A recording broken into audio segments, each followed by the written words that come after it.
اس واسطے ہے نام تمہارا علی علی، اس واسطے ہے نام تمہارا علی علی۔ اہل نظر کی آنکھ کا تارا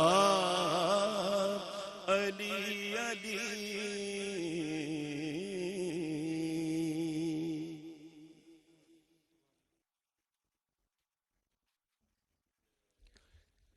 ناظرین مکرم، حافظ احمد رضا جماعتی بارگاہ سرور کائنات اور بارگاہ مولا کائنات میں حاضری کا نذرانہ پیش کر رہے تھے۔ اللہ انہیں جزائے خیر سے نوازے۔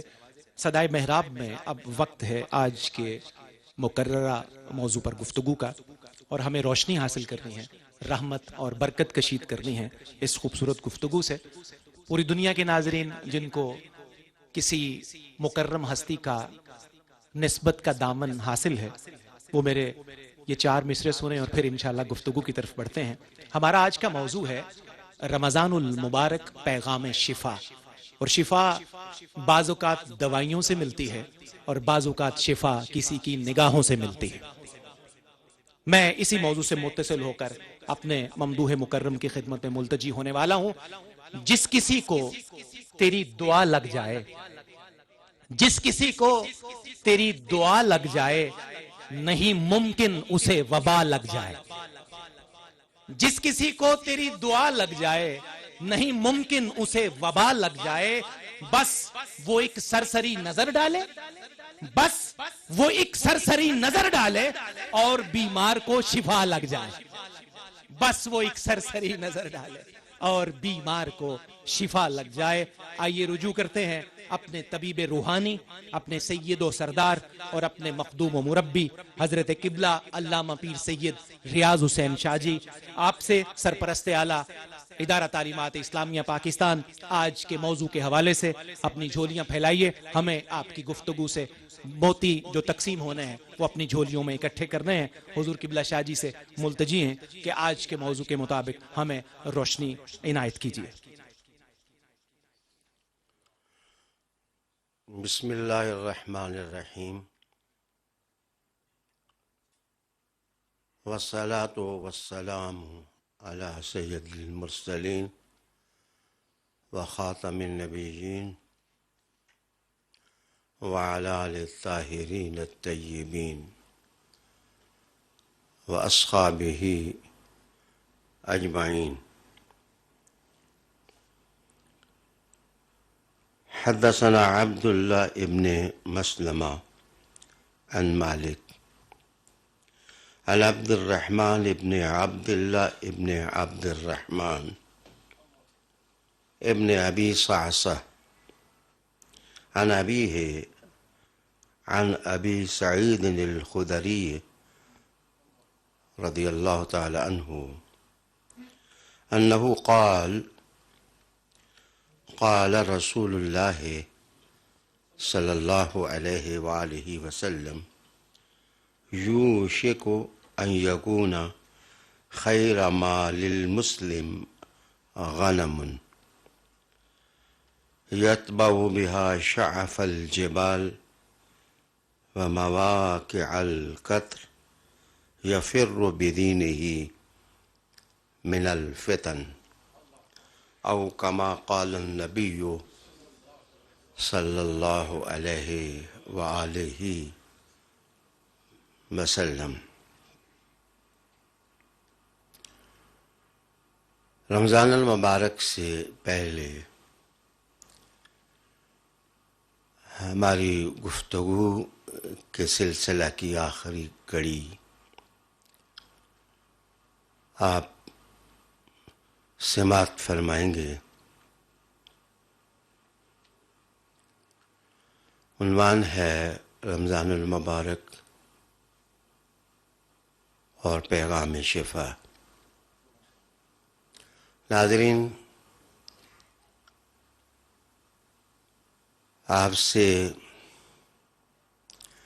کریمانہ توجہ کا التماس کر رہا ہوں۔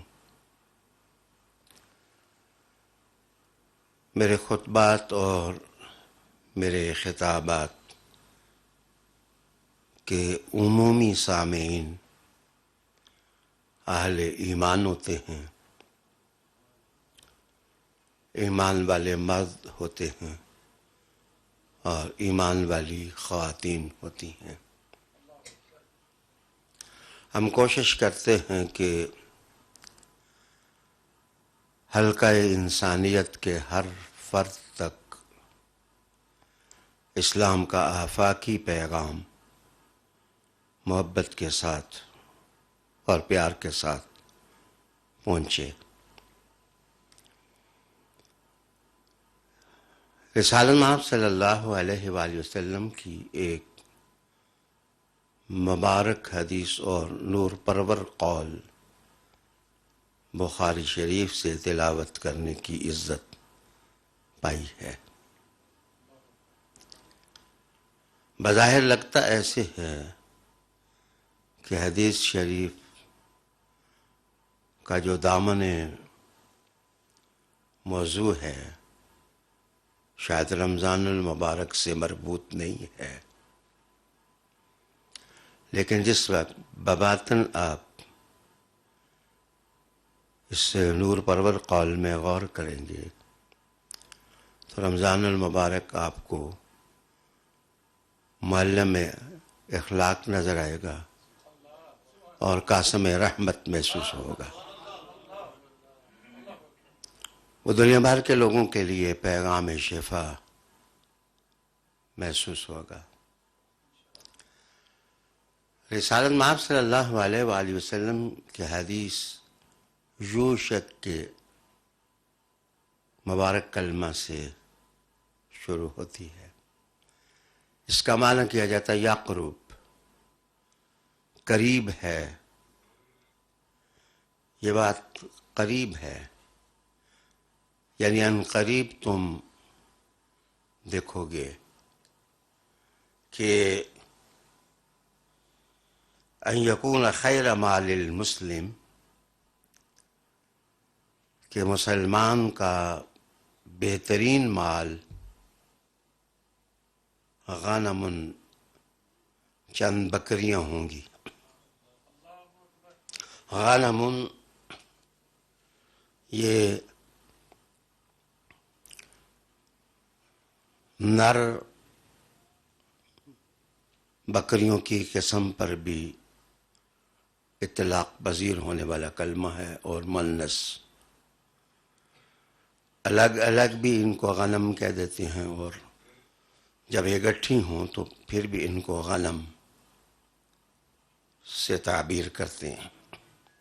صلی اللہ علیہ وآلہ وسلم نے فرمایا کہ ایسی بکریاں اچھا مال ہوگا جن کے پیچھے پہاڑوں کی چوٹیوں پر چڑھا جائے گا، ان کا پیچھا کیا جائے گا، وَمَوَاقِعَ الْقَطْرِ، اور جو بہت زیادہ بارش کے علاقے ہیں وہاں یہ بکریاں پالنے والے پہنچ جائیں گے،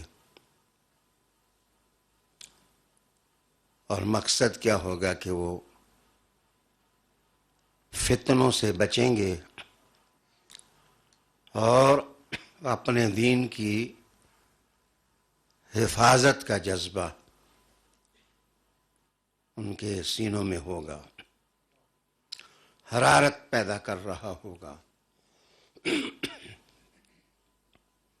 ناظرین، میں عرض کرتا چلوں کہ بکریوں کا خاص طور پر ذکر رسالت مآب صلی اللہ علیہ وسلم نے فرمایا، اس لیے کہ سہل الانقیاد یہ جانور ہے، یعنی سب سے آسانی کے ساتھ جو آپ کی کمانڈ میں آ جاتا ہے، مسکین قسم کا جانور ہے، وہ اپنے مالک کی بات مان لیتی ہے، مالک کی وفا اس میں ہوتی ہے۔ اس لیے کہتے ہیں کہ اس میں مزاحمت نہیں ہے۔ تو مال تو وہ ہوتا ہے جو آگ کے انگارے کی طرح نہ ہو، جو دشمن دوست کی بھی پہچان نہ کرے۔ تو یہ جو بکری ہے، یہ اس کو پتہ ہوتا ہے میرا مالک کون ہے، اس لیے کہتے ہیں کہ سب سے زیادہ غذائیت بکری کے گوشت میں ہے، اور اس میں مشروبیت بھی ہے۔ مشروبیت یہ کہ یہ نشہ نہیں دیتی اس کا دودھ اگر پئیں، لیکن مستی نشے جیسے ہی ہوتی ہے۔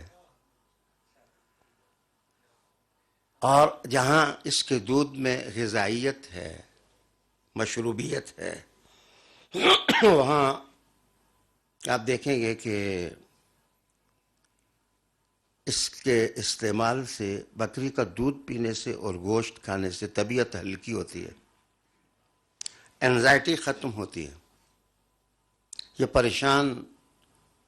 پریشانی جو ہے یہ بکری کا دودھ پینے سے دور ہوتی ہے۔ اور اس کو سنبھالنے کے لیے بینک اکاؤنٹ نہیں کھولنا پڑتا، یہ خود ہی گھاس پھوس چر کر کے اپنے آپ کو سنبھال لیتی ہے، اپنے آپ کو سنبھالتی ہے، لیکن خدمت مالک کی کرتی ہے۔ تو رسول، اسی لیے آپ دیکھیں کہ انبیاء علیہ السلام میں سے کوئی نبی ایسا نہیں جس نے بکریاں نہ چرائی، جس نے بکریاں نہ چرائی ہوں۔ اور کہتے ہیں اولیاء میں سے بھی ولی کامل وہی ہوتا ہے جس نے بکریاں چرائی ہوں، اس کو بکریاں چرانے کا تجربہ ہو۔ جناب یہ نشیب ہو یا فراز، یہ ہر جگہ چڑھ بھی جاتی ہے، اتر بھی جاتی ہے، یہ ہر قسم کی بوٹی کھاتی ہے، اس لیے ہر قسم کی جڑی بوٹی کا اثر اس کے دودھ میں ہوتا ہے۔ کہتے ہیں کہ جو چھوٹا گوشت کھانے والے لوگ ہوتے ہیں وہ غافل نہیں ہوتے،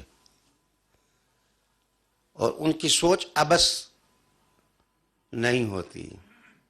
آئیے اب میں تھوڑا آگے بڑھوں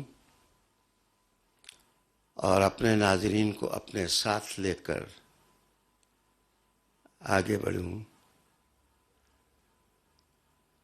کہ بکریاں پالنے والے آدمی کو جو بکر پالو، اس کو شہری تہذیب سے زیادہ غرض و غائط نہیں ہوتی، اور جنگلوں میں رہنے والا آدمی ہوتا ہے، اس لیے لاک ڈاؤن میں بھی نہیں آتا۔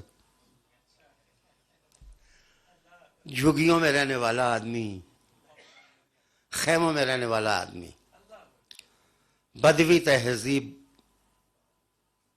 سے شناسا آدمی، جو تنگ ترش حالات دیکھنے کا، برداشت کرنے کا وہ عادی ہو جاتا ہے۔ آئیے اب میں آپ سے عرض کروں کہ ہم عصر جہالت کو جا چھونے لگے ہیں۔ میرے دردناک الفاظ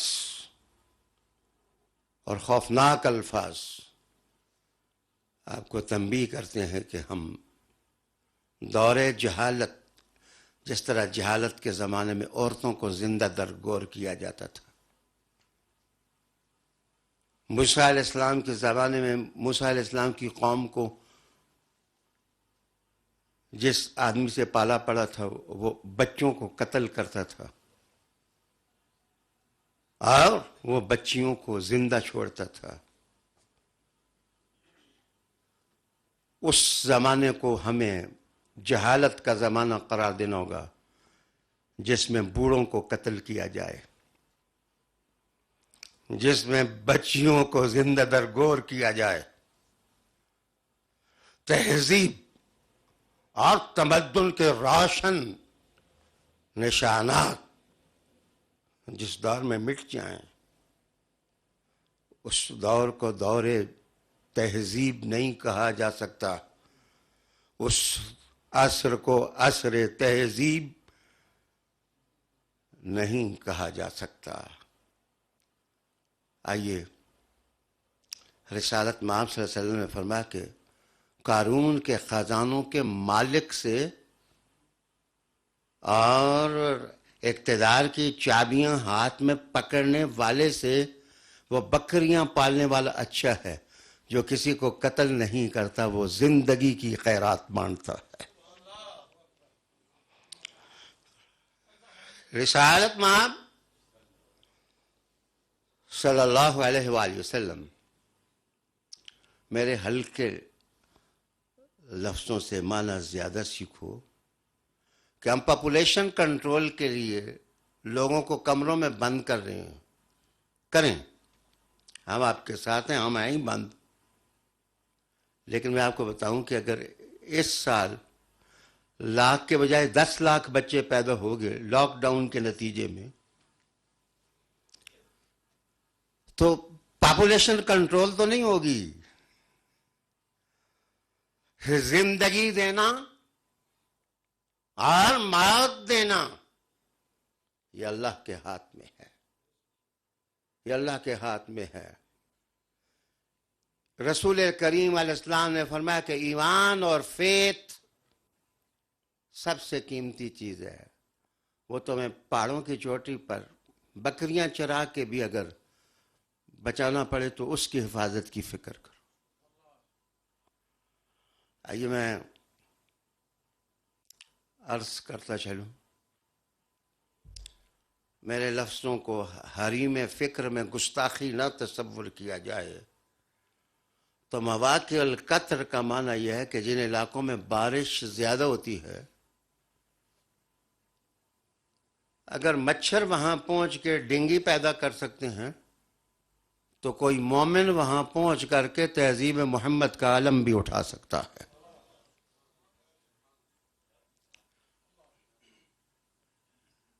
اللہ والے لوگوں کو اللہ والے لوگوں کو اللہ والے لوگوں کو لشکروں کی ضرورت نہیں ہوتی.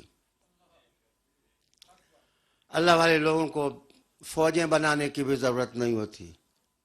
خضر علیہ السلام کس فوج کے سہارے موسیٰ کو انگلی سے پکڑ کر ساتھ چلے تھے؟ آئیے میں اپنے عنوان کی طرف بڑھوں اور میں عرض کروں کہ تم زیر کرو گے اللہ زبر کر دے گا، تم زبر کرو گے اللہ زیر کر دے گا، تم شرق کہو گے اللہ غرب کر دے گا، تم غرب کہو گے اللہ اس کو شرق کر دے گا. رسول کریم علیہ السلام نے فرمایا کہ آخر وقت آئے گا تو سورج مشرق کے بجائے مغرب سے طلوع ہوگا. آئیے، 3 چیزیں ہیں، بس 3 چیزیں ہیں جن سے رسول کریم علیہ السلام نے اتنا آفاقی انقلاب بپا کیا. پہلی چیز ہے قرآن. قرآن ننزل من القرآن ما هو شفا. قرآن مجید نے کہا قرآن شفا ہے، شفا ہے. عالی وقار سامعین، ناظرین اور کریمانہ توجہ میری طرف رکھنے والے دوستو، دوسری چینج کی بنیاد ہے رسول کریم صلی اللہ علیہ وسلم سے وابستگی، اسوہ حسنہ، سیرت طیبہ. اور تیسری چیز ہے صحبت. رسالت محمد صلی اللہ علیہ وآلہ وسلم نے اتنا بگ جو کردار پیدا کیا تھا، کردار جس کردار کے نتیجے میں لوگوں نے امن، عافیت اور برکت پائی تھی، اس کی بنیاد قرآن تھا، خود حضور کی ذات تھی اور حضور کی صحبت تھی، رحمت العالمین کی صحبت تھی، رحمت عالم صلی اللہ علیہ وسلم کے قدموں میں بیٹھنا تھا۔ آج انسانی قافلوں کی بدقسمتی کہ وہ نہ قرآن سے مستفید ہو رہے ہیں، نہ وہ رسول کریم صلی اللہ علیہ وسلم کے اسوہ حسنہ کو مشعل راہ بنا رہے ہیں، اور نہ صحبت کی برکات سے زندگی کو چینج کر رہے ہیں۔ صحبت بیعت تھی، بیعت صحبت تھی، بیعت کرنا صحبت کا نشان تھا، اور صحبت جو ہے وہ بیعت تھی۔ تو مشکلات میں ہیں ہم، مشکلات میں ہیں ہم۔ جس طرف ہم جا رہے ہیں، قرآن اور حضور کی ذات اور صحبت، اگر آپ ان سے مستفید ہونا چاہتے ہیں تو یہ الفاظ بھی سنو کہ حضور صلی اللہ علیہ وسلم نے فرمایا کہ وہ دور عجیب دور ہوگا جب ایک آدمی صبح مومن ہوگا اور شام کو وہ مومن نہیں رہ سکے گا۔ اس کے لیے ایسے دردناک حالات پیدا کر دیے جائیں گے کہ وہ صبح مومن ہوگا اور شام کو وہ مومن نہیں رہ سکے گا۔ فرمایا رات کو وہ مومن ہوگا تو وہ ایمان کی حالت میں صبح کو نہیں پکڑ سکے گا۔ اس کے لیے تکالیف ہوں گی۔ پھر رسالت محمد صلی اللہ علیہ وسلم نے فرمایا کہ اس دور میں ایک ہی جگہ بیٹھنے والا ادھر ادھر بھاگنے والے سے بہتر ہوگا۔ ایک ہی جگہ بیٹھنے والا شخص ادھر ادھر بھاگنے والے سے بہتر ہوگا، اور آہستہ چلنے والا آدمی تیز چلنے والے سے بہتر ہوگا۔ رسالت محمد صلی اللہ علیہ وسلم نے فرمایا کہ اتنا مشکل ہوگا ایمان پر قائم رہنا کہ جیسے انگارے کو ہاتھ میں پکڑنا، دشوار ہوتا ہے۔ حضور میں اس زمانے میں اگر کوئی شخص اپنی عملیت کو محفوظ رکھے گا، اپنے بعمل ہونے کو محفوظ رکھے گا، تو اس کو 50 اولیاء کے اعمال کا ثواب عطا کر دیا جائے۔ 50 اولیاء کرام جو اللہ کے دوست ہوں گے۔ ناظرین، میں سمجھتا ہوں کہ رمضان المبارک اور روزہ مسلمانوں کے لیے خوبصورت شفا بخش قسم کا قرنطینہ ہے۔ اللہ تعالیٰ نے یہ رمضان المبارک کا مہینہ ایک ایسا تحفہ، ایک ایسا اسپیریچول گفٹ مسلمانوں کو دیا ہے جس میں وہ دنیا کی ہر دولت روزے اور قرآن کی شفا سے حاصل کر سکتے ہیں۔ آج میں ایک ویسٹرن حوالہ پڑھ رہا تھا، غالباً میرا تلفظ غلط ہو سکتا ہے، اور جناب انہوں نے لکھا کہ روزہ رکھنا یہ مذہب ہیں، جینزم ہے، کرسچینٹی ہے، بدھائزم ہے، اسلام ہے، جوڈازم ہے، ٹاؤازم ہے اور ہندوازم ہے۔ ان سب مذاہب میں روزہ رکھنے کا تصور ہے، کسی کا کم وقت، کسی کا زیادہ وقت، کسی کا آگ کی پکی ہوئی چیزیں نہ کھانے تک، کھانے تک، اور کہیں 24 گھنٹے، کہیں جناب صرف صبح سے لے کر کے سورج غروب ہونے تک، لیکن کچھ نہ کھانا، کچھ نہ پینا، جنسی روابط سے اجتناب برتنا۔ وہ لکھتے ہیں کہ وہ شخص جو روزہ رکھتا ہے اس کے لیے یہ 8 انعامات ہیں۔ روزہ رکھنا، وہ کہتے ہیں کہ انسولین کی مزاحمت کو کم کر کے شوگر کنٹرول کرنا، یہ روزہ برکت دیتا ہے۔ روزہ انسان کے اندر صلاحیت پیدا کرتا ہے۔ پھر سوزش کے خلاف جو جسم میں حرارت پیدا ہوتی ہے، قوت مدافعت جو ہے وہ روزہ پیدا کرتا ہے۔ بلڈ پریشر اور کولیسٹرول کو کنٹرول کرنے کی ایبیلٹی اللہ تعالیٰ نے روزے میں رکھی ہے۔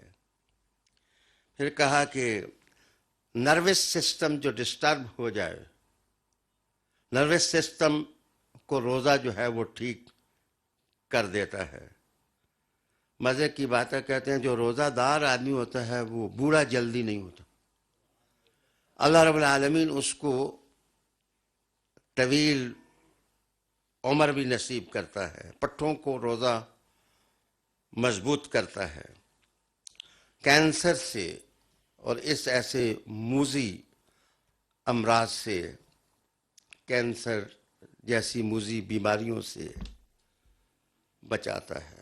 اب آئیے میں واضح طور پر کہتا ہوں، قرآن مجید نے شفا کہا ہے، قرآن مجید نے قرآن کو شفا کہا ہے کہ یہ شفا ہے۔ رمضان المبارک کی برکت کے قرآن اس میں نازل ہوا، اور قرآن کی برکت کے یہ شفا بانٹتا ہے۔ آئیے میں عرض کروں کہ بعض بیماریاں انسان کے بدن کے اندر سوچوں کی غلطی سے پیدا ہوتی ہیں۔ جس وقت سوچ ٹھیک نہیں رہتی، دماغ غلط پٹڑی پر جس وقت چڑھ جاتا ہے تو غلط سوچوں سے انسان کا بدن مزمحل ہوتا ہے، اور اس اضمحلال سے انزائٹی پیدا ہوتی ہے اور خرابی پیدا ہوتی ہے۔ بعض سوچیں ایسی ہیں، بعض بیماریاں ایسی ہیں، بعض امراض ایسے ہیں کہ جو گناہوں کے نتیجے میں وہ بیماریاں پیدا ہوتی ہیں۔ جس وقت انسان اپنے اوپر خود ظلم کرتا ہے، خود زیادتی جس وقت کرتا ہے، تو وہ دیکھیں لقمہ طعام بھی جو ہے وہ اگر آپ بڑا لینے کی کوشش کریں گے وہ گلے میں پھنسے گا اور وہ آپ کے لیے زحمت بن جائے گا۔ تو انسان اپنے اوپر خود ستم کرتا ہے، اپنی توانائیوں کا صحیح استعمال نہیں کرتا، تو اس کے نتیجے میں گناہ جو ہے وہ اس کو لوٹ لیتے ہیں، شخصیت ویران ہو جاتی ہے، پرسنالٹی بے رونق ہو جاتی ہے۔ پھر آئیے کچھ بیماریاں احتیاطیں نہ کرنے سے پیدا ہوتی ہیں، کھانے میں، پینے میں، اور گندگیوں سے بچاؤ نہ کرنے میں، صاف ستھرا نہ رہنے میں بیماریاں پیدا ہو جاتی ہیں۔ اچھا، بعض بیماریاں ایسے ہیں کہ جو انسان کے اندر بیرونی وائرس کے یا غلط بیکٹیریا کی وجہ سے انسان کے اندر پیدا ہو جاتی ہیں۔ لیکن آج میں ایک عربی کتاب پڑھ رہا تھا تو اس کا مؤلف لکھتا ہے کہ کبھی آپ نے غور کیا کہ چھوٹا سا بچہ جس وقت پیدا ہوتا ہے وہ ماں کی گود میں ہوتا ہے تو ماں اس کو چارپائی پر ڈال کر کے چلی جاتی ہے تو منہ اس کا کھلا رہ جاتا ہے، اس طرح وہ منہ کر کے بچہ لیٹا ہوتا ہے. تو کون ہے وہ طاقت جو مچھر اندر نہیں داخل ہونے دیتی؟ کون سی وہ طاقت ہے کہ جو غلط بیکٹیریا اس کے اندر نہیں جانے دیتی؟ جبکہ وہ ننھا بچہ جو ہے اس کے ننھے منھے ہاتھ تو اس قابل بھی نہیں ہوتے کہ وہ ہاتھ اٹھا کر منہ پر رکھ لے. میرے الفاظ بڑی محبت کے ساتھ، پیار کے ساتھ، قافلہ انسانیت کے نام، اس جذبے کے ساتھ کہ اللہ تعالیٰ کورونا جیسے موذی امراض سے قافلہ انسانیت کو محفوظ رکھے، دعا دینے لگا ہوں. لیکن میں تھوڑی سی خوشطبی میں کر لیتا ہوں کہ ایک ملک پر چند عورتوں کے نقاب چھینیں گے تھے، کہا تھا تم نقاب نہ اوڑھو.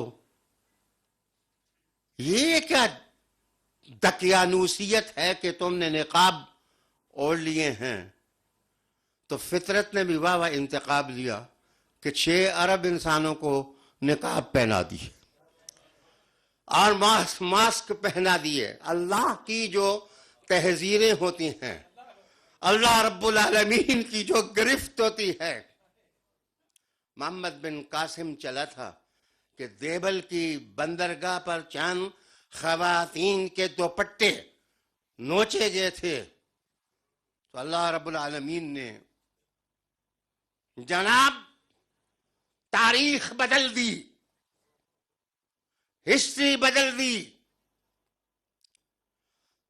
دامر تاریخ نے وہ فیصلہ کر دیا کہ سندھ کی سرزمین کا تمدن بدل گیا، تہذیب بدل گئی. وہ لوگ جو گلوں میں جنجو پہنتے تھے انہیں توڑ کر پھینک دیے.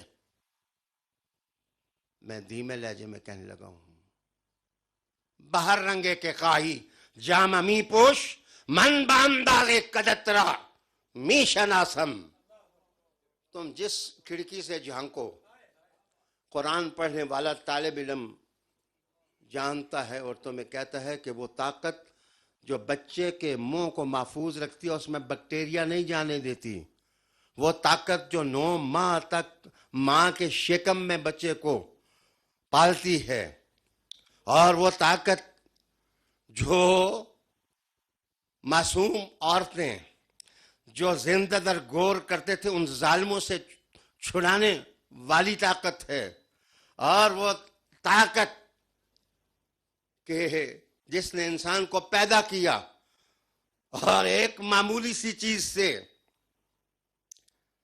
حل تعالی الانسان حین من الدہر لم یکن شیئا مذکورا. ایک ایسی چیز جو مذکور ہی نہیں، اس کا نام بھی زبان پر لانا کہ خلاف تہذیب سمجھا جاتا ہے. اس اللہ نے پیدا کیا. تو میں آپ کو یقین دلاتا ہوں کہ every thing is control of Allah almighty. ہاں، میں نے اس اکانومسٹ کے اندر پڑھا تھا کہ دنیا میں لبرٹی قائم کرنے کے لیے، دنیا میں ایک جھنڈے کے لیے لوگوں کے نیچے لوگوں کو لانے کے لیے اور فائنانس کنٹرول کرنے کے لیے بہت کچھ اس انسانیت کے محسن کر رہے ہیں. بہت کچھ احسانات ہیں جن کے دروازے قافلہ انسانیت کے لیے کھولے جا رہے ہیں. لیکن رمضان مجھے اعلان کرتا ہوا دکھائی دے رہا ہے. میری اذان بھی سن لو، جو رحمت کا دروازہ مدینے والے نے کھولا ہے وہ کسی نے نہیں کھولا ہے. شہر رمضان الذی انزل فیہ القرآن، رمضان کا مہینہ جس میں قرآن نازل ہوا. علیہ ایمان، تمہاری زندگی اور تمہاری حیات قرآن کے ساتھ وابستہ ہونے میں ہے. قرآن ہر رحمت دیتا ہے، قرآن ہر برکت دیتا ہے. رمضان المبارک کے ہر سیکنڈ کے اندر، ہر منٹ کے اندر، ہر دن کے اندر، ہر ہفتے کے اندر خدا کی طرف سے رحمت بری ہوئی ہے. جس طرف سے رت رمضان کی گزر جاتی ہے، اس طرف سے شفا کے فرشتے قاسم رحمت بن کر انسانی مہد کو مالا مال کر کے گزر جاتے ہیں. قرآن مجید کی تلاوت کرنا، ویسے بھی رمضان کا لفظ رمد سے ہے. رمد جو پتھر بہت گرم ہو جائے، گرمی کی دھوپ سے، اس کو رمد کہتے ہیں. آگ کی طرح جو گرم ہو جائے اس کو رمد کہتے ہیں. مانا یہ جس طرح وہ پتھر جلاتا ہے پاؤں کو. رمضان المبارک ایسا مہینہ ہے جو گناہوں کو جلا دیتا ہے. رمضان المبارک ایسا مہینہ ہے جو گناہوں کو جلا دیتا ہے. روزے کی برکت سے اندر جو کچھ گند پیدا ہو جاتا ہے، اللہ تعالیٰ اس کو دھو دیتا ہے، اور انسان کا باطن جو ہے وہ شفا اور برکت کی آماجگاہ بن جاتا ہے. ناظرین، دوسرا معنی اس کا یہ کیا گیا ہے کہ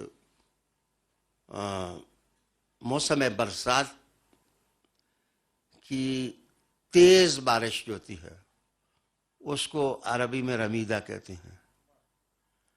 میں یہ بھی بتاتا چلا جاؤں، اگرچہ یہ موضوع نہیں ہے، کہ سامن میں اگر بارش برسے دھیمی تو وہ پیغام خیر نہیں ہوتا. سامن کی وہ بارش اچھی ہوتی ہے جو تیز ہو، اور بہار کی وہ موسم اچھی ہوتی ہے، بارش اچھی ہوتی ہے جو ہولے ہولے برسے اور وہ زمین کے اندر اتر جائے. کہتے ہیں پھاگن آ جائے تو پھر وہ بارش اچھی ہوتی ہے جو دوست کی طرح آئے اور بگوڑے دشمن کی طرح بھاگ جائے. تو معاف کریے، اللہ تعالیٰ نے فرمایا جس طرح سامن کی تیز بارش ہو تو جل تھل ہو جاتا ہے، ہر چیز کو وہ دھو دیتی ہے. رمضان المبارک بھی انسان کے بدن اور اس کے روح کو دھو دیتا ہے، صاف ستھرا. شہر رمضان الذی انزل فیہ القرآن. کوئی بات نہیں، اکارڈنگ ٹو ڈائریکشنز آپ لاک ڈاؤن کی پابندی کریں. کتنی ہم نوائی ہے میرے لفظوں میں، کتنی ہم نوائی ہے میری ترکیبوں میں کہ پابندی کریں. لیکن ایک بات میں بتاؤں کہ گھروں کے اندر اہتمام کریں، ایک حافظ کھڑا کر دیں، فیملیز اس کے پیچھے قرآن مجید سنیں. اس دفعہ الحمدللہ آپ کو حیرت ہوگی کہ لوگ سمجھتے ہوں گے کہ حافظ قرآن مسجدیں باندھ یا محدود ہونے کی وجہ سے ان کو جگہ نہیں ملی. ہمارے پاس حافظ کم ہو گئے ہیں کہ ہم گھروں میں قرآن مجید سنیں گے. کیا یہ خوبصورت بات نہیں کہ 10 لاکھ مسجدوں میں صرف 10 لاکھ حافظ قرآن سنائیں گے. اس دفعہ گھر گھر یہ نغمہ جب چھڑے گا تو 50 لاکھ حافظ جو ہے وہ قرآن حکیم سنانے لگ جائے گا. یہ وہ حدی خانی ہے، یہ وہ نغمہ ہے، یہ وہ روحانیت کا گیت ہے، یہ وہ سورج ہے، یہ وہ چاند ہے، یہ وہ شعلہ جوالا ہے، یہ وہ اللہ کی عطا ہے، یہ وہ آیا بینہ ہے، یہ وہ علم کا دستور ہے. یہ دستور کی جناب یہ نئی رنگی بھی ہے، اور یہ عصمتوں کو سہارا دینے والا پیغام بھی ہے. یہ بیماریوں کے وائرس ختم کرنے والی رت بھی ہے، یہ سامن بھی ہے، یہ بہار بھی ہے، یہ میرے مصطفیٰ کی سنت بھی ہے. شہر رمضان الذی انزل فیہ القرآن. اس اسلامیان عالم، بکری کی حدیث اس لیے میں نے سنائی تھی کہ بکری کو ہر رنگ میں جینا آتا ہے، ہر رنگ میں جینا آتا ہے.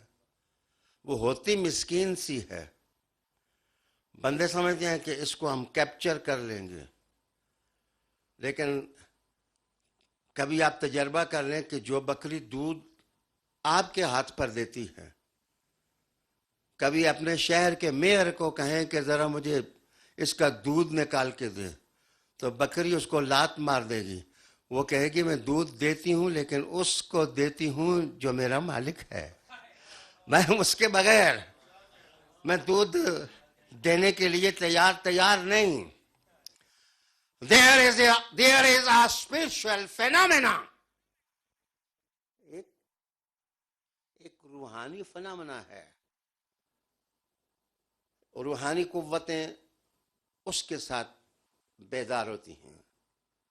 ہم نے جس وقت کہا تھا کہ علی علی کرو، یوم علی مناؤ، تو بعض لوگ سمجھتے تھے ہم بعض افراد کی مخالفت کر رہے ہیں. جو کچھ ہم دیکھ رہے تھے کہ نازک دور کا اور خطرناک دور کا امام علی ہے، خطرناک دور کا امام، ایمان کی حفاظت کے لیے وہ علی ہے. حضرت علی المرتضیٰ سے کسی نے پوچھا کہ آپ کا حافظہ اتنا تیز ہے اور آپ کو اللہ نے اتنی صحت سے نوازا ہے، آپ کے تلوار گھمانے کی جو رفتار ہے، بجلیاں بھی شرما کر منہ چھپا رہی ہیں، اے علی یہ سب کچھ کس سے پایا؟ کہا حضور کی صحبت سے پایا ہے، قرآن کی تلاوت سے پایا ہے. شہر رمضان الذی انزل فیہ القرآن. قرآن مجید اور کتاب حیات کی تلاوت، خصوصاً جو لوگ مخیر ہو، میں ان کی خدمت میں گزارش کروں گا کہ مسجدیں بند ہیں، گھروں میں حافظ بلا لو اور ان کو آگے کھڑا کر دو کہ وہ اس کلام کی تلاوت کرو جس کا نزول حضور کے سینے پر ہوا. انشاءاللہ گھر گھر رحمتیں نچھاور ہوں گی، کرم کرم کرم کرم برسے گا. میرے دوست، پھر میں تھوڑا آگے بڑھوں. اس حدیث شریف میں رہبانیت کا درس نہیں کہ کوئی آدمی یہ کہے کہ رسول کریم علیہ السلام نے کہا کہ یہ بکریاں لے کر تو پہاڑوں کی چوٹیوں پر چڑھ جاؤ. نہیں، مانا یہ تقلیل کہ کم غذا پر گزارا کرنا، کم مال ہونا، اس پر گزارا کر لینا، زندگی کو لمیٹڈ فارم میں لے آنا. حدیث میں اشارہ اس طرف ہے، اور رمضان المبارک میں دراصل تقلیل ہے کہ نیند کم کر دو، روٹی کھانی کم کر دو، پانی پینا کم کر دو. میں سمجھتا ہوں کہ اس کے بعد میں ساتھ ہی اشارہ کروں گا اس طرف کہ لاک ڈاؤن رسول کریم علیہ السلام نے بھی کیا تھا، لیکن حضور نے کہا تھا کہ رمضان آ جائے تو سارے اعتکاف بیٹھ جاؤ، اور اعتکاف بھی اس طرح کہ چادریں تان لو، خیمے بنا لو. حضور صلی اللہ علیہ وسلم باقی لوگ 10 دن کا کرتے تھے، رحمت عالم نے اس کو بھی بڑھا دیا تھا. میں یہ نہیں کہتا کہ مسجد میں ایک آدمی بھی اعتکاف بیٹھے تو سارے محلے والوں کی طرف سے وہ کافی ہو جاتا ہے، لیکن گھروں کو آبادی دیں. دیکھیں کہ رسالت میں آپ صلی اللہ علیہ وسلم کی یہ سنت کس طرح انسان کے روحانی مساموں کو کھول دیتی ہے. جناب علی آقا حضور صلی اللہ علیہ وسلم نے فتنوں سے بچنے کی طرف جو اشارہ کیا اس میں حفاظت دین ہے. حفاظت دین میں قرآن کی حفاظت، آپ قرآن مجید یاد کر کے، قرآن مجید سنا کر کے، قرآن مجید سن کر کے، قرآن مجید کی تلاوت کر کے آپ حفاظت دین کا ایک مینار کھڑا کر سکتے ہیں. ویسے واحد متکلم کے صیغے اچھے نہیں ہوتے، لیکن میں نے تو قرآن مجید بھی جیل میں 9 مہینے کے اندر یاد کیا. اللہ رب العالمین نے یہ نعمت نصیب کر دی. تو آج کل آپ سارے گھروں کے اندر ہیں، تو اس موقع کو غنیمت جانیں، قرآن مجید یاد کرنا شروع کر دیں، تاکہ پتہ چلے کہ 1 ارب میں سے 50 کروڑ مسلمانوں نے اس لاک ڈاؤن کی برکت سے محمد عربی کا قرآن یاد کر لیا ہے. کتاب حیات کی آیات یاد کر لی ہیں. انشاءاللہ العزیز میں بھی کوشش کروں گا بشرط صحت کے رمضان المبارک کی 29-30 راتوں میں سوشل میڈیا کے ذریعے میں آپ کو درس قرآن مجید سناتا رہوں. آپ تفسیر پڑھیں کوئی اچھی. روزہ رکھ کے قرآن مجید پڑھنے کا مزہ ہی اور ہے.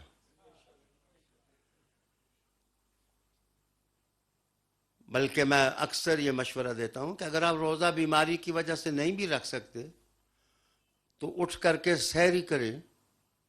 تو سحری کرنے کے بعد برکت حاصل کریں اس کی. چلو صبح 4 بجے سحری ختم ہوتی ہے تو 6 بجے تک ہی روزہ سے بندہ بیمار جو ہے، لیکن بیماری کی وجہ سے وہ روزہ نہیں رکھ سکتا، لیکن صبح کو رمضان شریف کی سحری کو دیکھنے کے جلوے سے تو محروم نہ ہو. آپ ان برکتوں سے اپنے خاندان کو محروم نہ کرو. اولاد کے ساتھ شب بیداری کتنا بہترین موقع ہے کہ حالات ایسے آ گئے ہیں کہ ہم گھروں میں بند ہیں، تو اپنے بچوں کو اپنے ساتھ کھڑا کریں، ان کے ساتھ قرآن مجید پڑھیں نفلوں کے اندر، تو بچوں کے اندر بھی ذوق پیدا ہوگا. چھوٹے چھوٹے بچے ماشاءاللہ رمضان المبارک میں جب اعادہ کرتے ہیں، بار بار پڑھتے ہیں، تو اللہ رمضان کی برکت سے ان کو ہرا بھرا کر دیتا ہے، ان کو تازہ کر دیتا ہے. میں پھر آپ کی خدمت میں عرض کروں گا کہ جس طرف ہم جا رہے ہیں، میرے آخری الفاظ، جس طرف ہم جا رہے ہیں خاکم بدہن، میں کہتا ہوں میرے منہ میں مٹی، لیکن میں آپ کو بتا رہا ہوں کہ سوشل میڈیا بند کر دیا جائے گا. آج جو ہم اس سے مستفید ہو رہے ہیں، تو جس وقت سوشل میڈیا بھی جو اس کے مالک ہیں وہ اس کو بند کر دیں، تو پھر مجھے بتائیں کہ کون سا میڈیا ہوگا جو آپ کو اسلام کے ساتھ، اسلام کی اقدار کے ساتھ، اسلام کی تہذیب کے ساتھ، اسلام کے تمدن کے ساتھ آپ کو حیات نواز ہوگا، زندگی بخشے گا. عالی جناب ناظرین، اپنے بچوں، اپنی نسل، اپنی اولاد، اپنی بچیوں کو آپ رمضان المبارک کا تقدس بھی سکھائیں، اس کی برکات بھی بتائیں، اور تلاوت آیات سے قریب کر دیں. میں انشاءاللہ آپ کو امید دلاتا ہوں کہ حضور کی نسبت سے، حضور سے وفا سے، حضور کی ساتھ تعلق کی برکت سے اللہ کے ساتھ آپ کا تعلق بنے گا. جب اللہ تعالیٰ کے ساتھ آپ کا تعلق بنے گا تو آپ کہیں گے کہ ہر سال ہمیں 40 دن گھر میں بند کیا کریں تاکہ ہم مصطفیٰ کا قرآن پڑھ لیں، قرآن پڑھا لیں۔ مسلمان آدمی مسلمان ہے، وہ اللہ کو ماننے والا ہے، وہ حضور کا نوکر ہے، حضور کے صحابہ کو ماننے والا ہے رضی اللہ تعالیٰ عنہ اجمعین، حضور کی آل کا وہ شہدائی ہے۔ اس کے لیے زندگی کو خوبصورت بنانا آسان ہے۔ درود شریف کثرت کے ساتھ پڑھو۔ مجھے آج بتایا گیا کہ ایک فیملی نے اپنے گھر کے اندر جو ہے وہ اس دوران لاک ڈاؤن کے دوران جو ہے انہوں نے کہا جی ہم نے 1 کروڑ پورا کیا ہے درود شریف رسول کریم کے ساتھ۔ اور سب مصلی بچھا دیں، درود شریف پڑھیں، قرآن پڑھیں، اور میری طرف دیکھ کے اگر جہاں دور سے آپ مجھے سکرین پر دیکھ رہے ہیں تو ذرا دیکھ کے میری بات غور سے سنیں کہ یہاں کا حاکم جو ہے وہ اس کو تھینک یو کہہ دے تو وہ محروم نہیں کرتا، مدینے والا تمہیں خالی نہیں چھوڑے گا۔ رسول کریم جن پر تم درود پڑھو گے، قرآن حکیم جس اللہ کی ذات کا تم پڑھو گے، وہ تمہیں محروم نہیں چھوڑیں گے۔ اللہ کی عطائیں ہوں گی، حضور کی نظر ہوگی۔ اے اللہ زمین والوں پر رحم کر دے، اے اللہ زمین والوں پر رحم کر دے، اے اللہ زمین والوں پر رحم کر دے، اے اللہ وہ لوگ جو زمین والوں کے دشمن بن گئے ہیں، اے اللہ وہ تو ہی ہے ان کو ہدایت دینے والا، اے اللہ ان کو ہدایت سے نواز دے، اے اللہ انسانوں کو وہ جلوے نصیب کر جو تو نے حرام اپنے محبوب کو عطا کیے تھے۔ اے اللہ ہمارا دین اور ہمارا اسلام اور ہماری اقدار اور ہماری تہذیب کی حفاظت فرما۔ اے اللہ ہمارے وطن پاکستان کو مضبوط کر، اے اللہ ہمارے وطن پاکستان کو مضبوط کر۔ صلی اللہ تعالی علی رسول خیر خلق وآلہ بیت واصحابہ اجمعین برحمتہ۔